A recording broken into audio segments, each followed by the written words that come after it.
Mga kasipat, pakita ko lang sa inyo yung nabili natin nung Friday. Itong dalawang to, nabili natin nung Friday ito. Yan. Hindi naman kamahalan, pero itong hawak ko ngayon, nabili namin to halos sa kulay brown to, sa sobrang dumi. Yan, ginawa natin ng paraan para pumuti siya. At ito naman yung isa, nakakuha rin tayo ng DKNY. Yan, presyong ano lang naman to, pang budget meal din.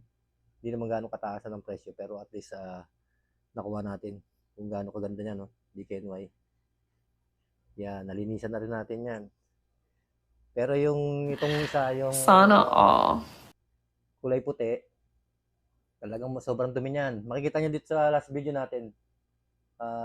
Nilaban natin tapos nilagyan natin ng tissue para ma-absorb yung dumi. Yan, nung natapos na siya malaban, yan ang naging itsura niya ngayon. Pwede nang gamitin. Yan, papakita ko sa inyo sa harap itong video. Abangan niyo po.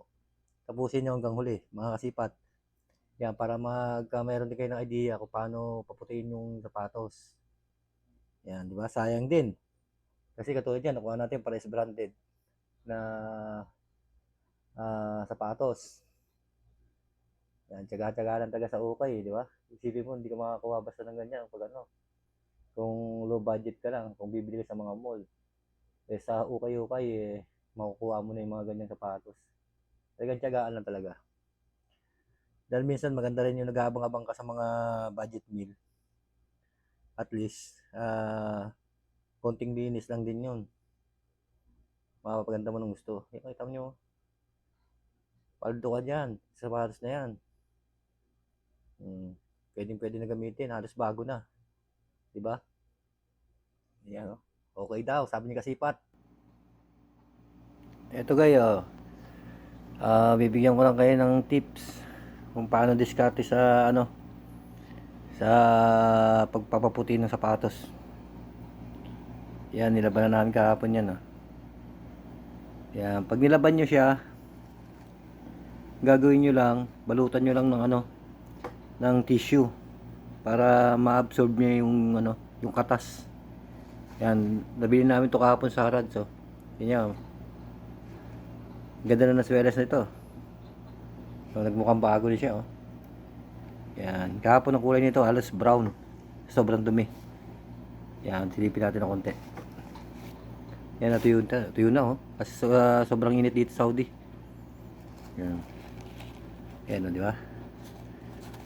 Yan, tingnan nyo. Medyo na siya, pumuti na siya. Yan, ang kulay nito talaga parang parang gatas. Pero nung binili namin to, kulay putik. Ayan, oh, pumuti na siya, oh. Kahit anong sapatos, pag nilaban nyo basta puti, pag after nyong laban, balutan nyo ng tissue. Yan, ito isa, oh. Yan yung sweras niya, no? Puti na rin, oh. Parang yan, parang ang kulay niya ni sa naging brown. Sobrang dumi.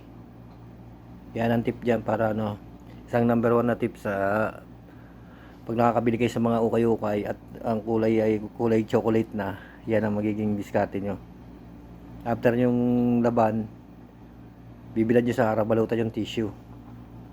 Yan, papakita ko sa inyo yung nyan, yung after nyan pag pwede lang gamitin. Yan, thank you for watching. Bye bye.